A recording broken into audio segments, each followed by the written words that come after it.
Namo tassa bhagavato arahato sama sambuddhassa. Namo tassa bhagavato arahato sama sambuddhassa. Namo tassa bhagavato arahato sama sambuddhassa.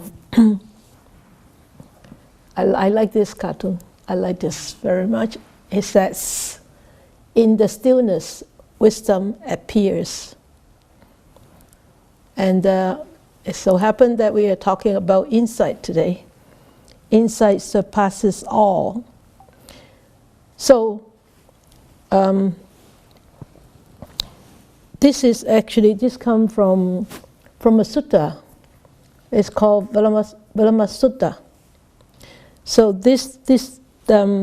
in this passage, it is actually not a complete sutta. It's a very short sutta. So I want to actually bring your attention to the part that is actually not being put into this in this passage. So in the sutta, it says, at one time the Buddha was staying near Savatthi in Jeta's Grove, Anathapindika's monastery. Then the householder Anathapindika went up to the Buddha, bowed, and sat down to one side. The Buddha said to him, householder, I wonder whether your family gives gifts. So we are all aware who is Anathapindika. So he was the one very, very well-off Brahmin who actually was very generous. He has always been very generous, and he actually bought this Jeta's Grove and to turn it into a monastery for the Buddha to stay in, to practice and to develop actually a sangha. So Anathapindika was very, very a very fervent, devoted householder at the Buddha's time, and very generous when he was very wealthy. But many times during his life, actually he went broke many times. So in here, when the sutta actually when this sutta was compiled, actually this is about Anathapindika when he was broke. Okay, so when he was really had lost his business and he wasn't wealthy at all. So he went to see the Buddha every day, almost, or could be twice or three times a day. But this time, the Buddha said, householder, I wonder whether your family gives gifts. So it's very strange that the Buddha would ask Anathapindika this question. But as you are aware now, so for so long that we have been studying the Pali Canon, we actually know that there is always a reason for the Buddha to teach something. And this time he's using Anathapindika's presence to teach about what is the most important practice in a practitioner. Okay, so he said, householder, I wonder whether your family gives gifts. And and Anathapindika replies, he said, yes, we do, sir, but only corals grow with pickles, because he was broke at that time, so he couldn't bring good food. He only bring very, very corals grow with pickles. So that's what he answered to the Buddha. And the Buddha said, householder, someone might give a gift that's either coarse or fine, but they gave it carelessly, thoughtlessly, and not with their own hand. So you can see this, he said, some people may give coarse or fine food, doesn't matter, but they give it without care, they give it without thought, and they don't give it with their own hand. And that means maybe they just throw it on the table. They just just serve it very, very carelessly and not thoughtfully. So they give the dregs, and they give without consideration for consequences. So for consequences, that means the consequences of causes. Okay, so so we know wholesome cause will bring wholesome consequences, right? Unwholesome cause will bring unwholesome consequences. Careless cause will bring careless consequences. And thoughtlessness cause will bring thoughtlessness consequences. Every cause will bring a corresponding consequence. So then he said, then whenever the result of any such gift, so any such gift which is given without care, without thought, and not with their own hand, what is the result of such gift? Then whenever the result of any such gift manifests, their mind doesn't incline towards enjoyment of nice food, clothes, vehicles, or the 5 refined kinds of sensual stimulation. So you can see the consequences are really in the mundane world. You don't get this mundane, we so-called good consequences. And then he says, and their children, wives, bond servants, employees, and workers don't want to listen to them. So they don't get the respect from the people who are junior to them, or who are their children, who are even equal to them is the wife, but they of course in those times the wives are more inferior than husbands. So the husbands are the authority at home.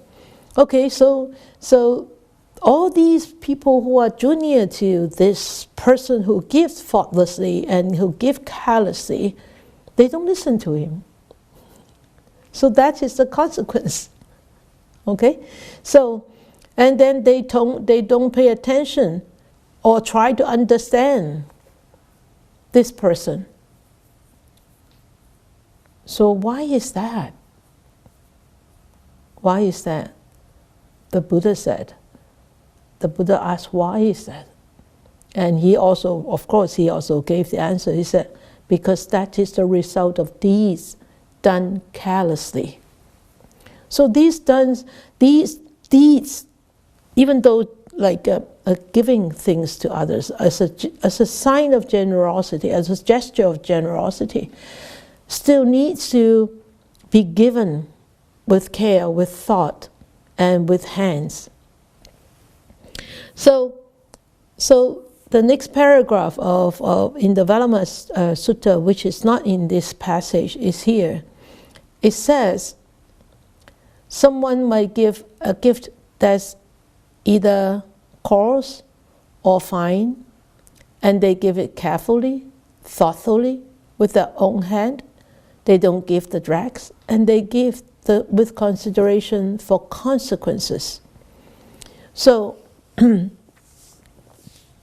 so because one understands cause and effect, one understands even as a cultivation, as a development in generosity, still one needs to give with respect. One needs to give with care. One needs to give with consideration of these consequences.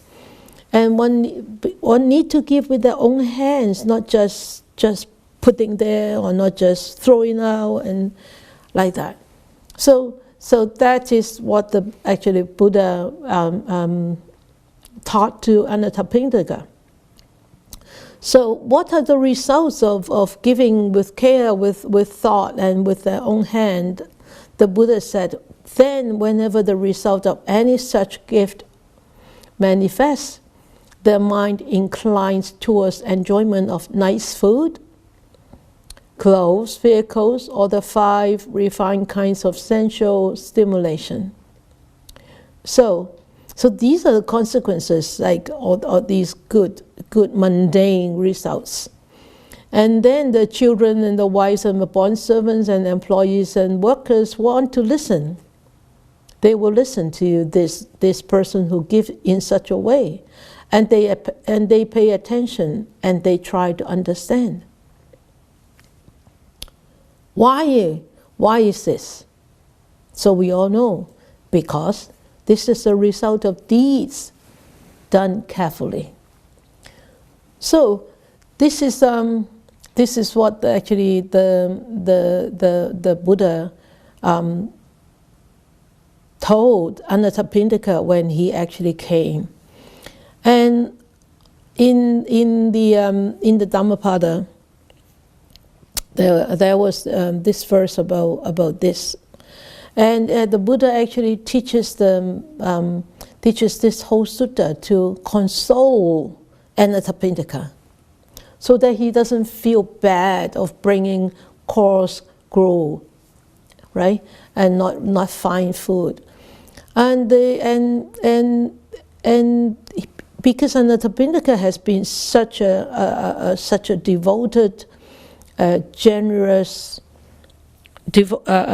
student or disciple of Buddha, the Buddha doesn't want Anathapindika to feel so disappointed of not being able to provide excellent food, clothes, and everything else to the Sangha. So that's why the Buddha actually teaches this. And in here, actually, I'm missing one paragraph. And also in here, it also following this paragraph is, it says, the Buddha said, before actually, Valama actually was Buddha in one lifetime. He started to give all these. That is what he. That is the first paragraph. That is the first paragraph in here. In the past household, there was a Brahmin named Valama. He gave such a great alms offering as this. That Valama, that was the Buddha in one lifetime. Okay, so in one lifetime, the Buddha has given such rich dana offering, but yet he said there is no such person who can purify this and who are worthwhile to receive those offerings. It is very, very strange to hear that nobody is worthwhile to receive those that Valama was given to, and nobody could be able to purify those donations. It's so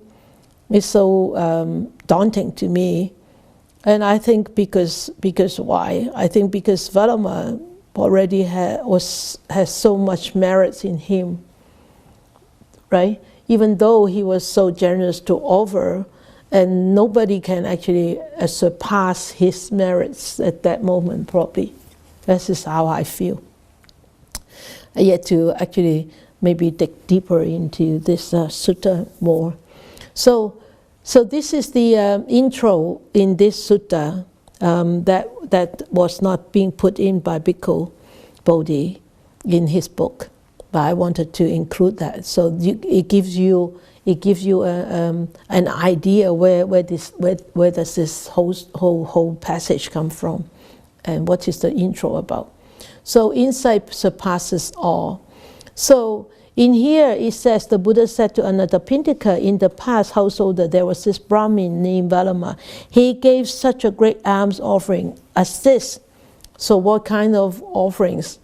So great offering of Valama is the 84,000 gold bowls with silver, and 84,000 silver bowls with gold, and then 84,000 bronze bowls with bullions, and 84,000 elephants, chariots, maidens, and couches, and then millions of fine cloths, and then indescribable amount of food, drink, ointment, and bedding. So Velama was giving all these, and the Buddha said, even then, he said, as great as was the alms offering that the Brahmin Velama gave, it would be even more fruitful if one would feed a single person possessed of right view. So even, he said, even Velama was able to give all these, 84,000 gold bowls with silver and silver bowls with gold, who will be so rich and wealthy. But he said, it won't be fruitful. But bear in mind, this chapter is talking about the way to a fortunate rebirth. Okay, it's not the way to a fortunate a wealth in this lifetime, a fortunate wealth to rebirth. He said, even this doesn't bring you a good rebirth. Okay? He didn't really say that it doesn't bring you a good rebirth, but it will be more fruitful, a better rebirth if you could feed a single person possessed of right view. So this single person of possessed of right view means the stream enterer, the Sotapanna. So it would be more fruitful to actually offer to a stream enterer rather than giving all these offering just to casually to anybody.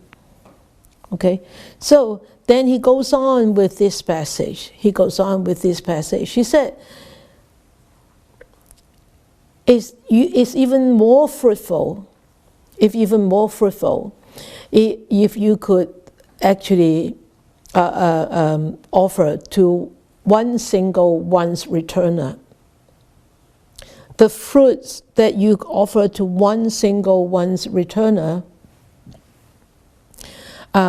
is way more than you offer to 100 persons with right view. I don't know whether you recall from the 42 chapters, there's something like this, like a hierarchy thing. Remember that? Yeah. So it's almost similar. So this is the once returner, okay, the Sakadagami. So then he goes on, he said, if you start to offer to 100 once returners, but the fruit that you offer to one single non-returner, it way must surpass the fruits of the 100 once returner. So a non-returner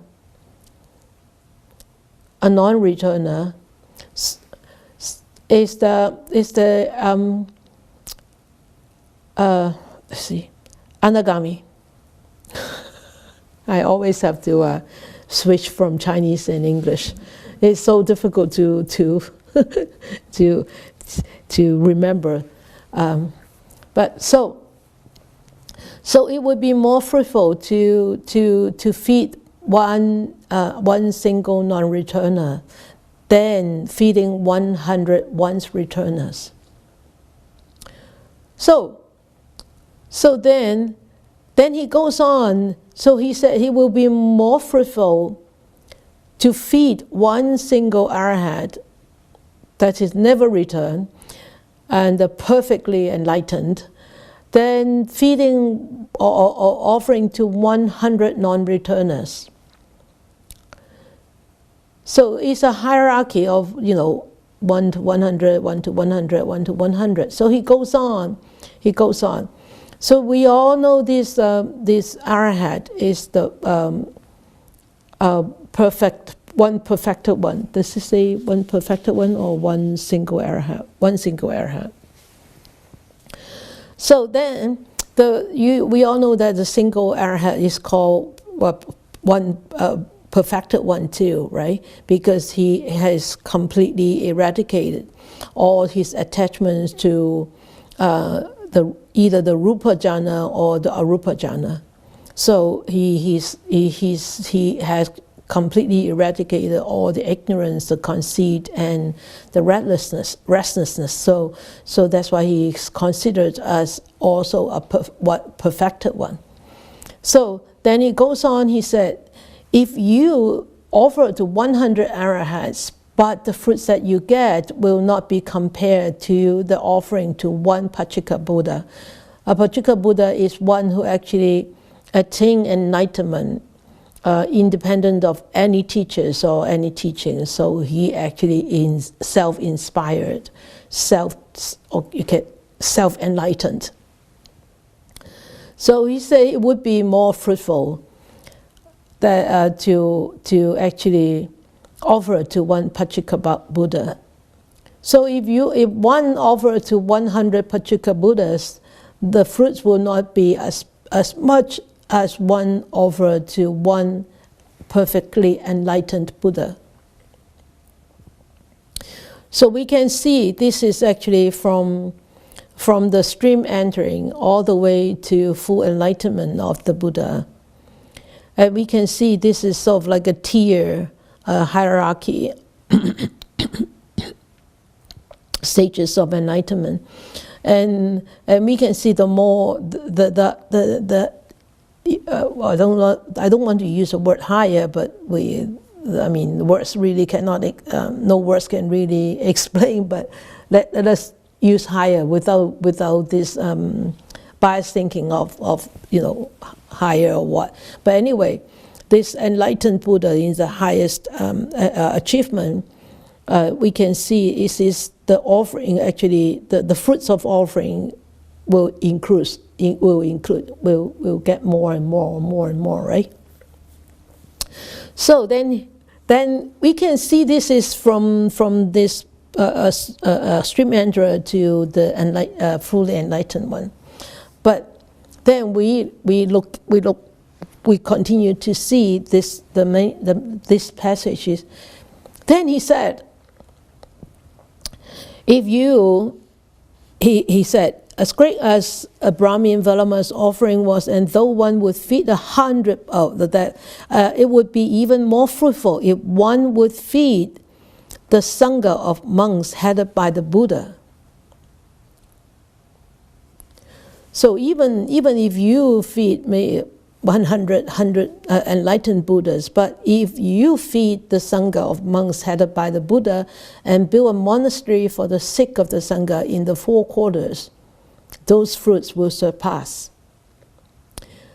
So we'll finish looking at this, and then we'll see how we can brainstorm ourselves to understand this particular part.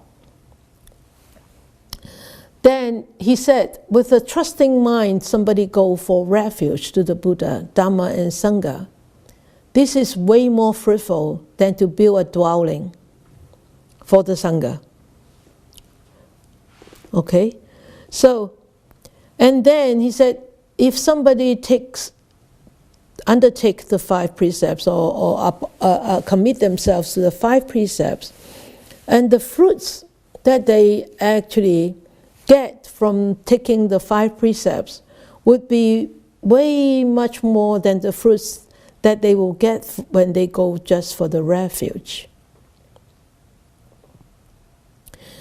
Then it goes on, he said, if one develops the mind of loving kindness, even for the time it takes to pull a cow's udder so that you can get some milk, and that fruit way surpass those fruits that people take, commit themselves to the 5 precepts.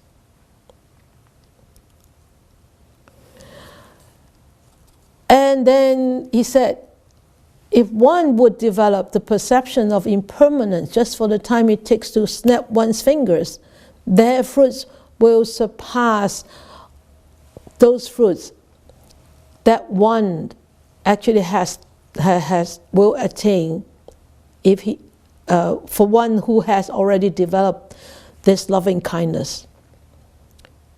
So you can see, hey, that is sort of like going into the supramundane path from the Sotapanna all the way to the Buddha, enlightened Buddha.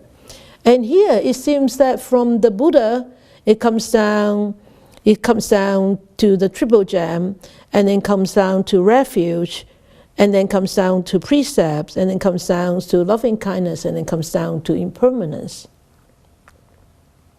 Did you see this transition? Yeah? So what do you think that would be, the Buddha would consider, would teach to Anathapindika? He said, as great as all this might be, it would be even more fruitful still if one would develop the perception of impermanence just for the time it takes to snap one's finger.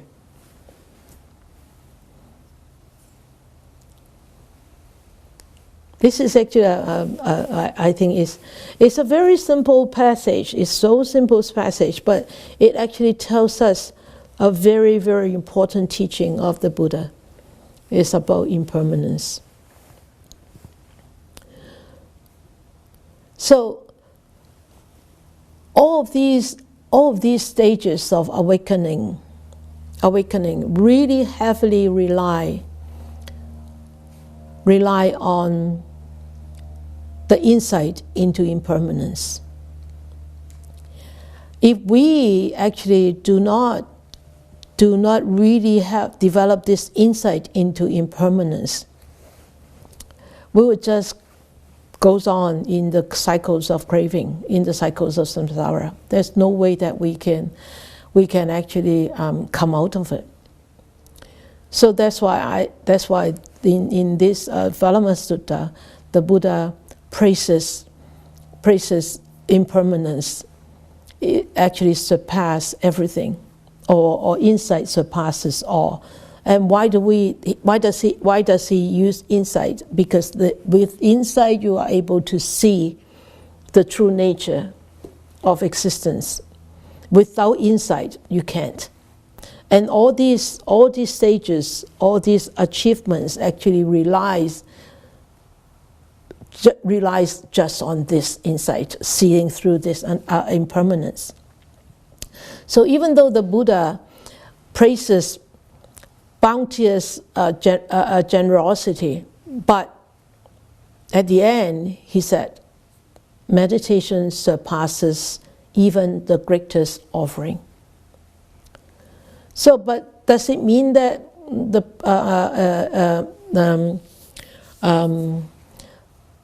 impermanence should be taken just on its own? No. Impermanence,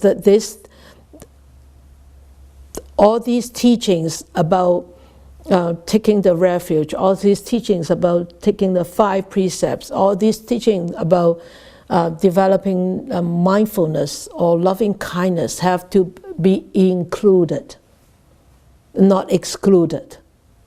Okay, so you would say, oh, I just sit there and understand this impermanence. I don't need to take the 5 precepts. I don't need to take the refuge. I don't need to take the refuge in the Buddha and the Dharma and the Sangha. You just sit there. No. That's why he included all this. Okay, so it's a progressive cultivation, a progressive development, and you can see it's not a hierarchy; it is a progressive path. Okay, so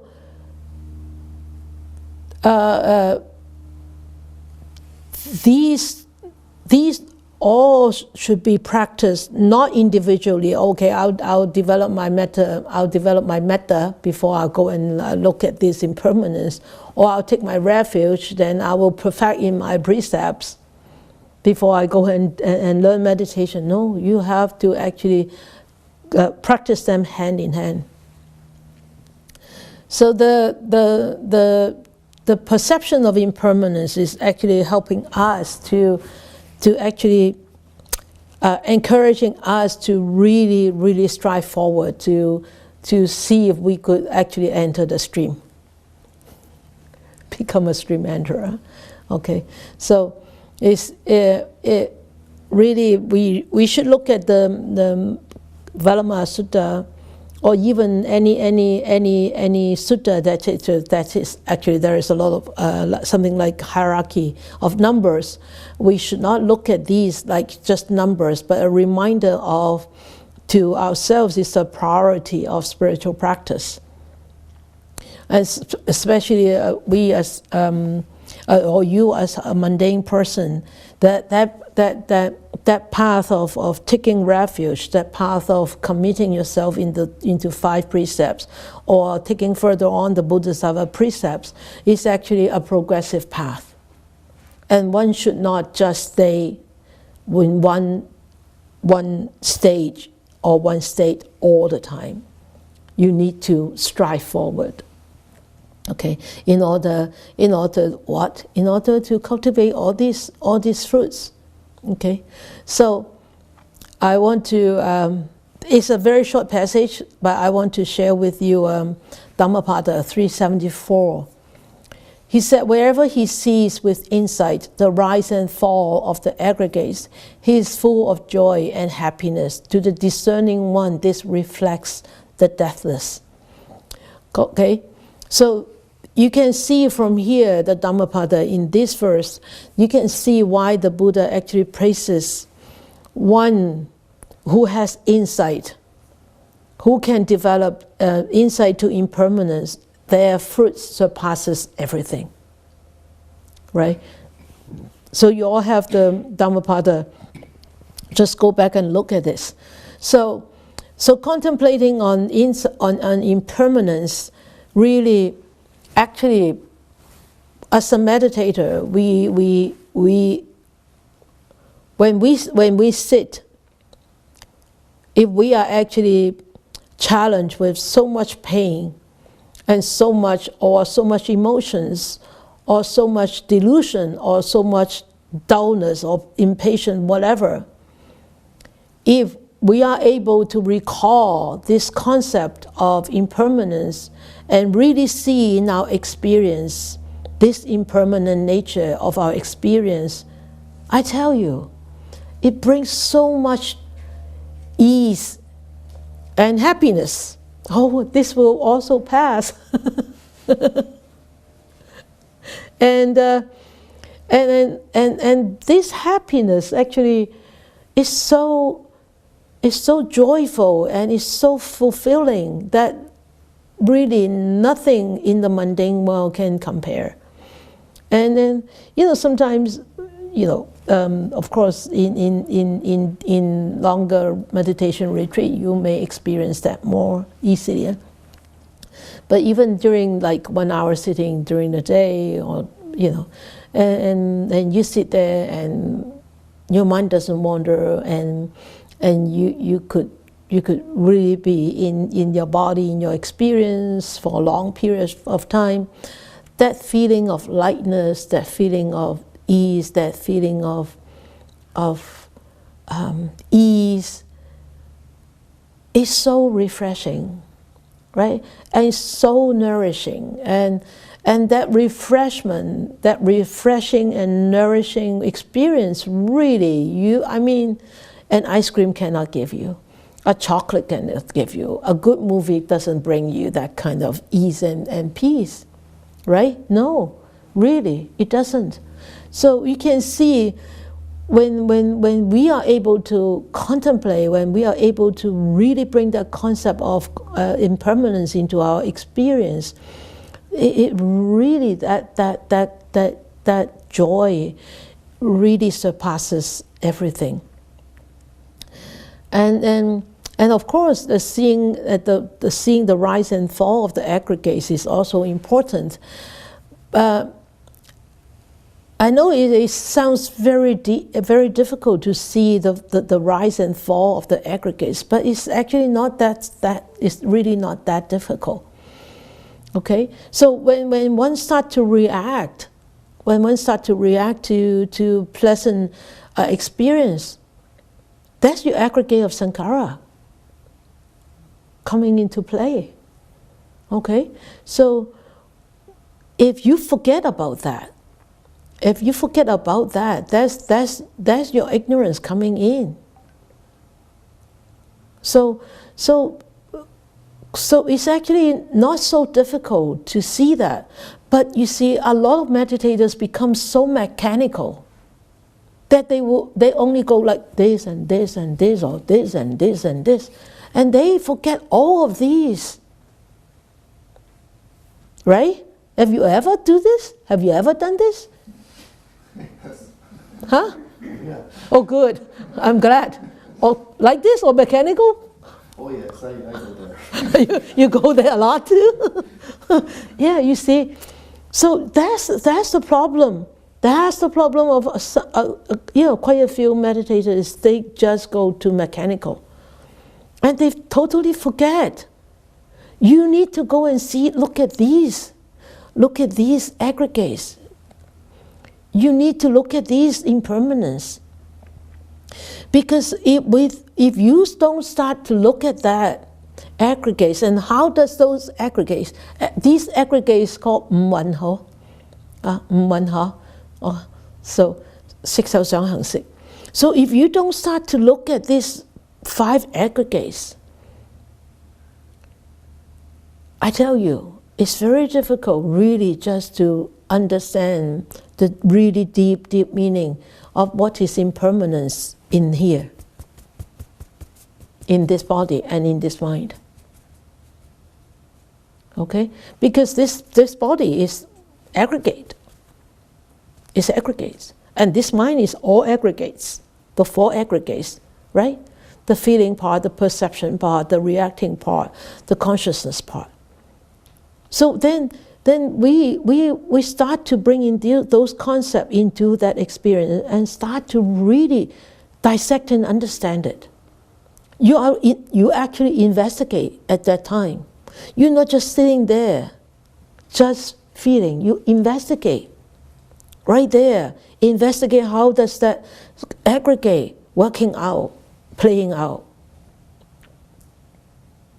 So when you start to, in the beginning it's very difficult, but you need to try. Even throughout the meditation, you try 1 minute or 2 minutes.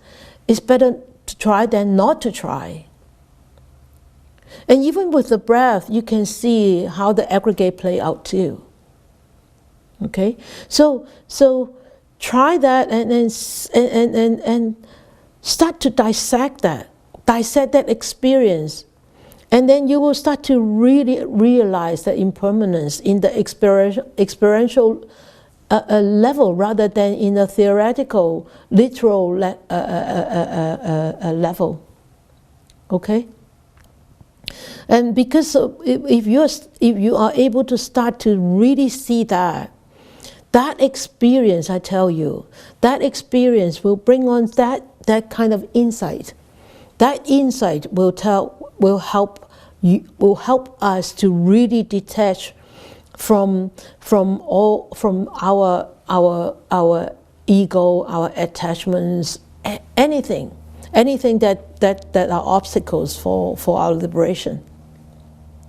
And with this insight, if we are able to really just have a glimpse of it, even a glimpse of it, it brings so much, as I said just now, so much joy and happiness.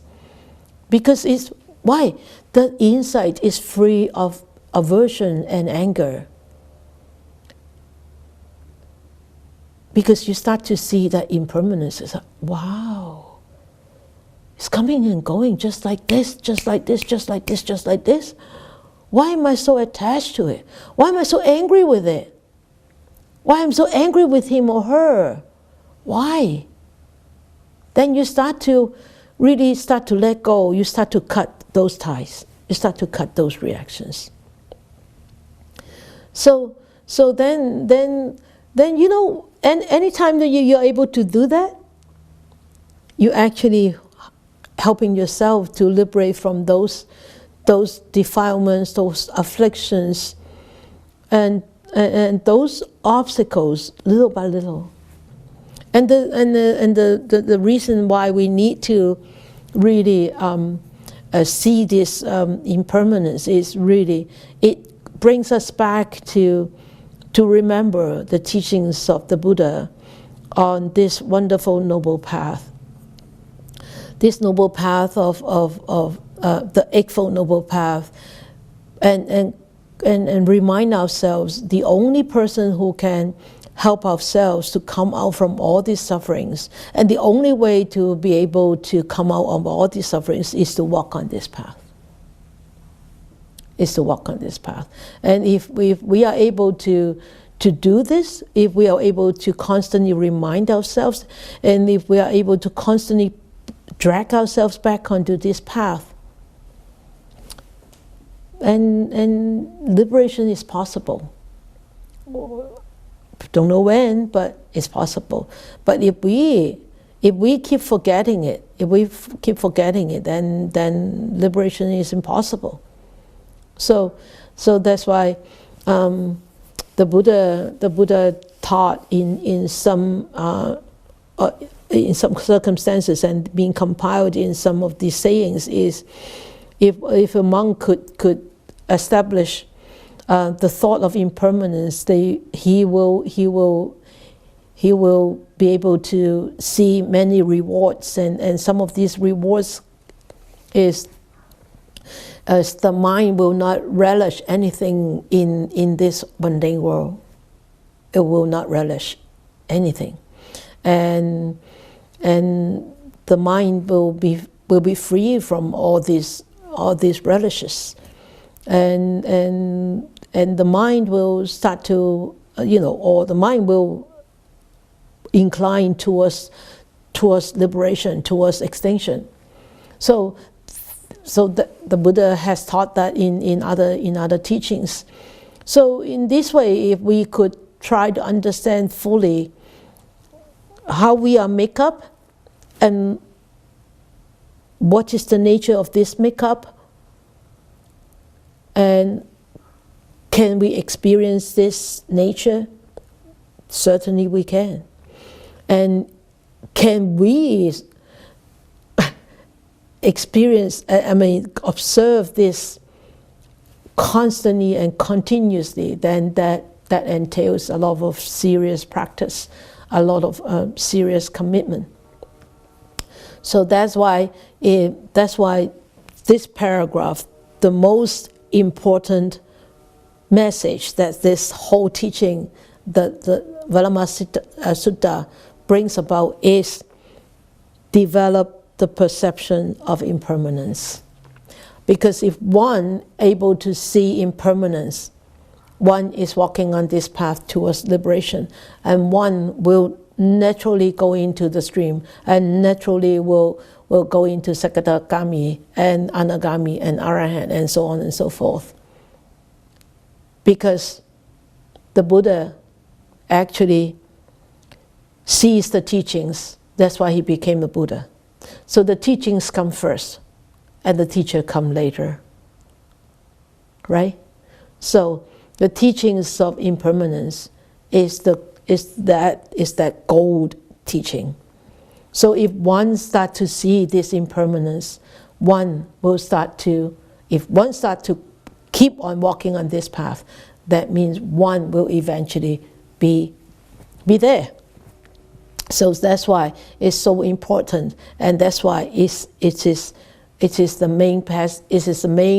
main message that this Valama Sutta actually brings about. Okay?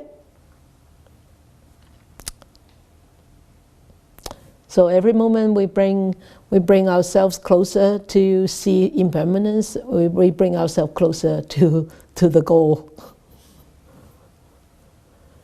All right?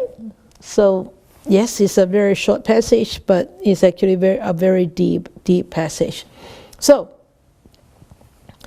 all right, so let us do some reflections.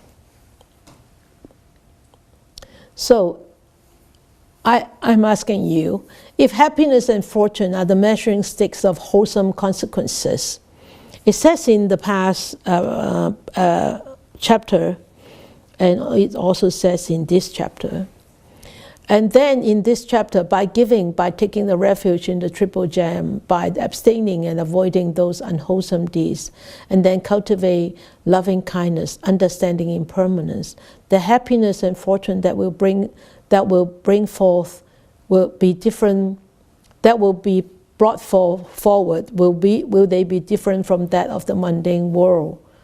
Worldly nature, that means, example, the fame, the wealth, the status, the authority, the whatever.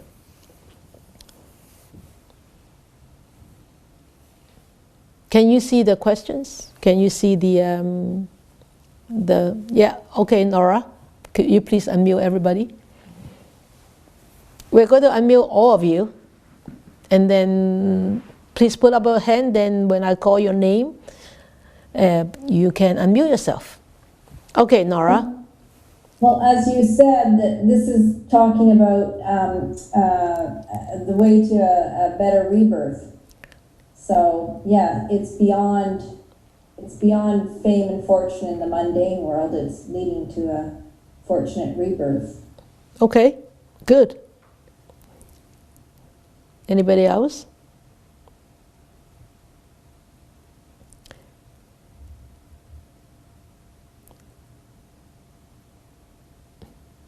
But what about if you are in the mundane world, if you are not wealthy, if you are very poor, if it's even so difficult to make ends meet? So does it mean that fortunate rebirth is impossible? Irene, okay, sorry, Irene, I miss you. The happiness from the mundane world, yeah, is additional. It's additional. Conditional. Oh, conditional. Yeah. Okay. Conditioned. So the happiness and fortune are measuring from taking the refuge in the triple gem, and by abstaining and avoiding those unwholesome deeds and cultivate loving kindness, understanding impermanence. Those lead to lead to enlightenment. That is unconditional happiness. Unconditional. Okay. Unconditional happiness. Okay. Okay. Thank you.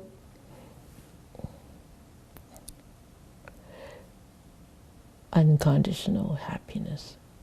Only that happiness, that unconditioned happiness, really the unconditioned happiness only happens when you really attained total liberation. Before you reach that total liberation, at least the arhat stage, it will still be conditioned, because there are still ill will and craving in those the other fruits, the streamantra, the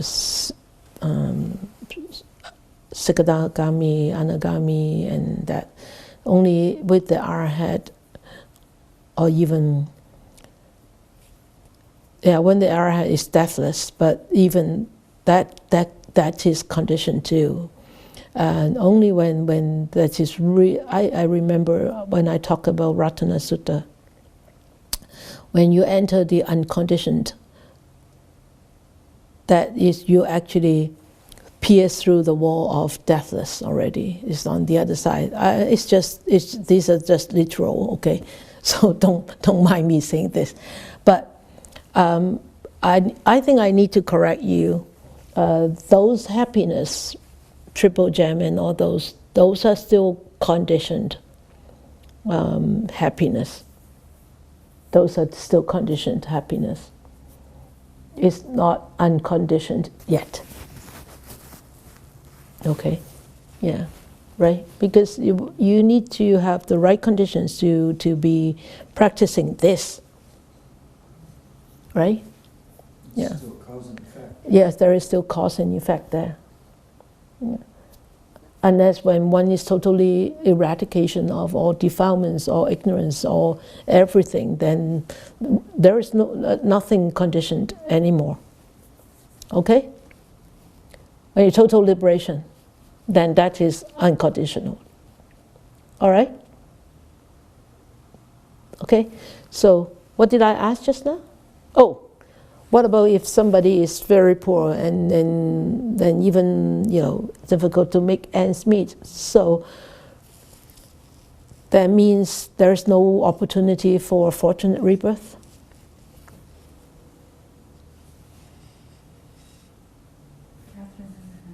Catherine? Who put their hand up? Yeah, Catherine. Okay. Yes, unmute yourself. Okay. Actually, I learned this from one of my friends. Actually, she is not rich. She's quite poor. Mm-hmm. But then every time I see her, I can see that, and she always say that she's rich, she's wealthy at heart. Ah. So that I think I can apply to all this, because all the time to stick to those principles of taking refuge in triple gem and abstain from all this unwholesome deed, and all this understanding they're impermanent. So that way, I think it's not that important compared to the mundane worldly nature. Because she always said, I'm wealthy at heart. Mm-hmm. 心中富裕. Yeah. And that, Yeah. can that be applied in here? Yeah, I think so. And then, that's what Anathapindika's, right? That's what the Buddha told Anathapindika. It doesn't matter whether you bring the food which is coarse or fine. It's the way that you're giving. It's the way that you're giving. Are you giving with care? Are you giving with thought? Are you giving with your hands? Right? So it's really very important to understand why would such giving with care, giving with thought, giving with hands bring fruits? Why? Bring such consequences. Why?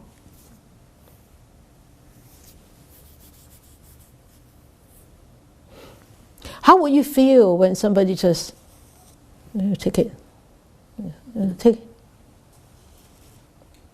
You take it. How will you feel? You're very hungry and then you have this wonderful loaf of food. Oh, you just take it.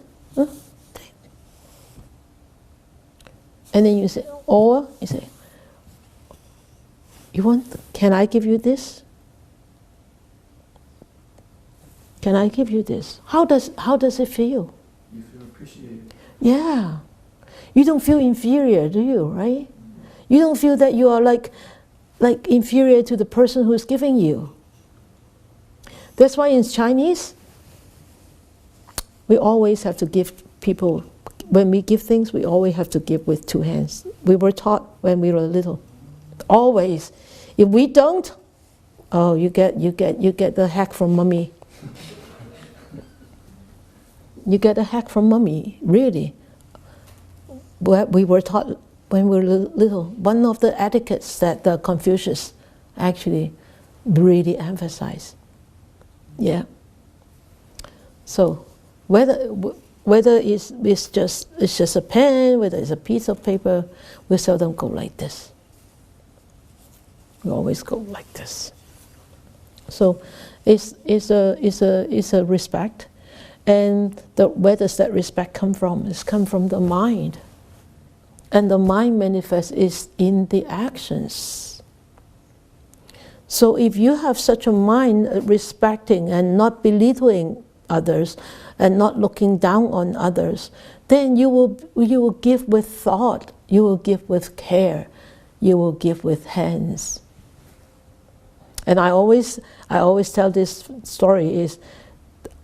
It's so strange. People pick up the phone and say, I will always say, hello, Tan Sifu, or hello, Jenny, whatever, okay, I'm just making up a name. And they would say, hi. Or when they call me, they never call you sister. It's so strange. I'm not used to this. Whenever I hear that, I need to be extra mindful, extra mindful, not to give the person a sermon about addressing people. But it happens so often, especially when I teach in meditation, then I need to call the kitchen, or I need to call. I said, hello, good morning, I'm Sister Jessie. And he said, yes. I said, could I speak to somebody? No, say just a minute or whatever. And then you say, oh, that means wait. I think it's so. To me, I think it's very impolite. And also writing emails and writing messages, no addressing. Even though, yes, it's for you. WhatsApp is for you. But blah, blah, blah, blah, blah, blah, blah. No, dear Sifu, no, nothing. Blah, blah, blah, blah, blah. What do you think? What do you feel?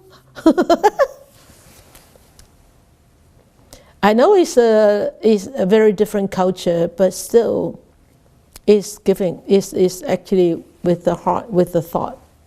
It's a kind of respect to me only. So you don't have to fulfill my culture preference, okay? But that is how I think. I think in the Buddha's teachings too.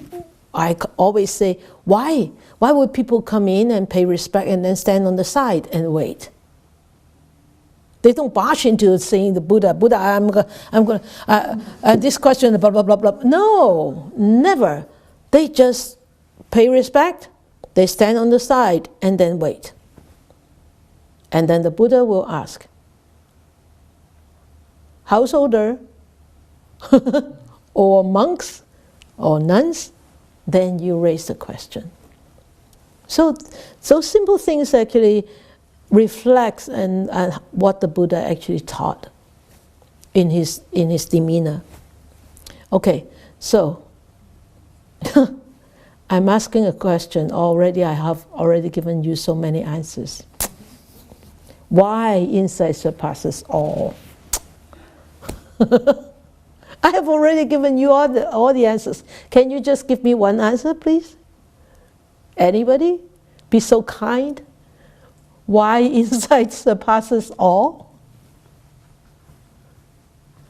No? You are not a kind person? Oh, yes. It's not my answer, it's yours. But Sifu, something struck me tonight that you said, there's ease in insight. There is ease in insight, yes. And I think about the mundane, worldly nature. There's not ease in some of the things we get in the mundane world, but with insight, yes. Yes. It just struck me that you said that. So Yeah. I'm using that as my answer. Okay, good. Varsha is sharing that there is ease in insight because what I taught about tonight. And she said, in the mundane world, a lot of times there is really no ease. Actually, there is a lot of tension, hey? Tension all the time. And so with insight, you've got ease, and it's sort of like a hush moment, and it's sort of like so nourishing and so calming, right? Yeah, that's nice. Insight surpasses all. Good. Anybody else want to share? Oh, Mali, that's great. Mali and then Nora. Mali first. I was going to say mundane, worldly nature that comes from fame and wealth, dependent on external factors. Yes. And fleeting. Yes. And if you have a purified heart, you're peaceful. Yes, that's good. Yes, you're peaceful and happy naturally. Yeah? Good. Thank you, Mali. Is that all? That's Okay, all. Thank okay, you. okay. Nora? I'm looking at my notes, Okay, never mind. and it says, with the insight, you can see the true nature of existence. Yeah, yeah. So if you understand everything, then you're not going to be upset. You're not going to, be controlled by your mind. Yes, yes, yes. You don't become the slave of your mind. You actually become the master of your mind. Then you'll be free. You don't need to seek for freedom. You'll be free naturally. Great, good. Anybody else?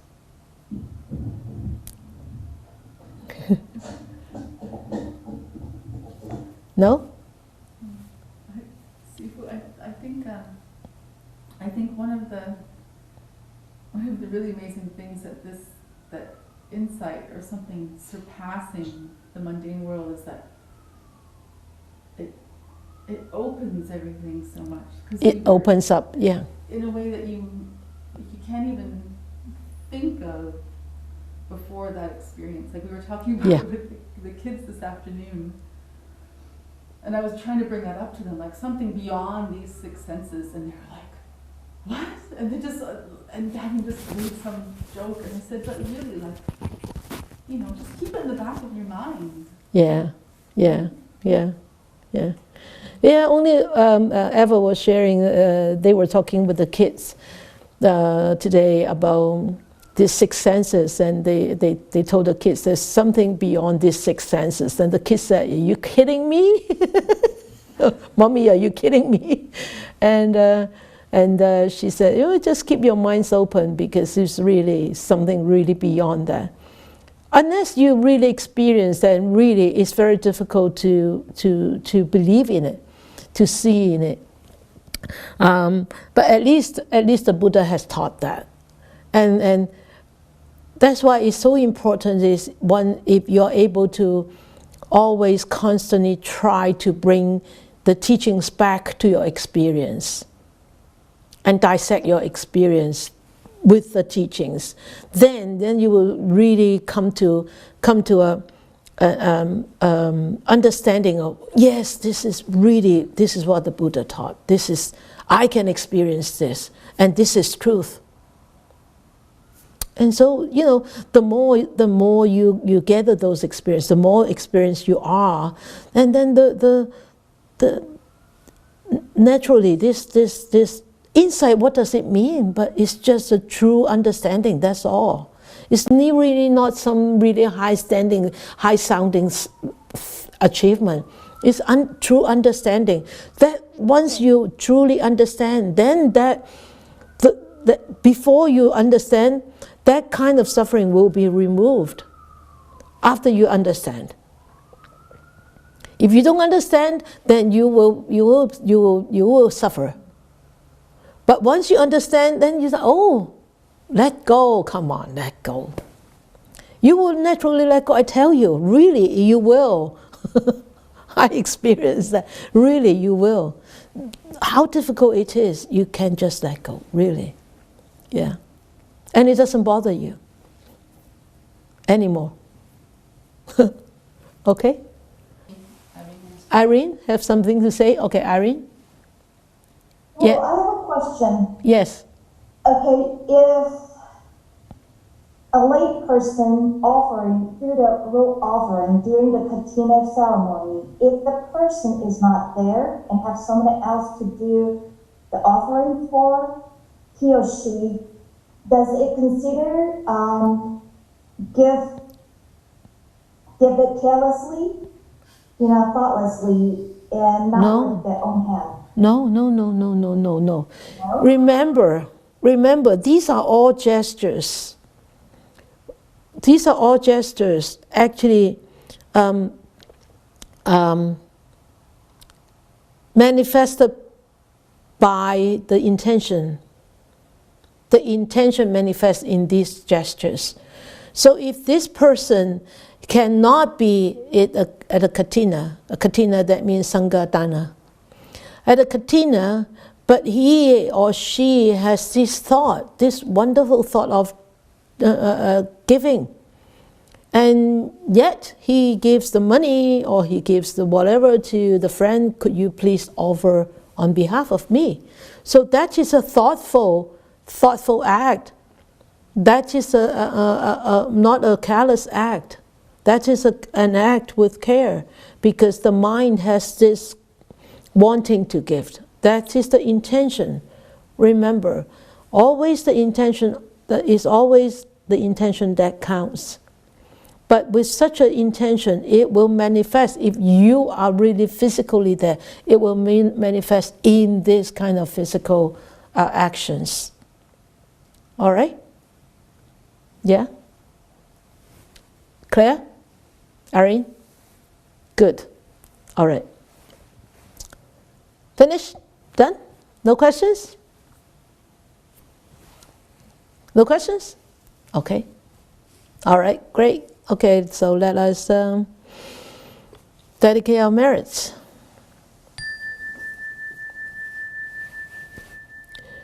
May these blessings extend to all, that we with all the other living beings together will attain the Buddha way.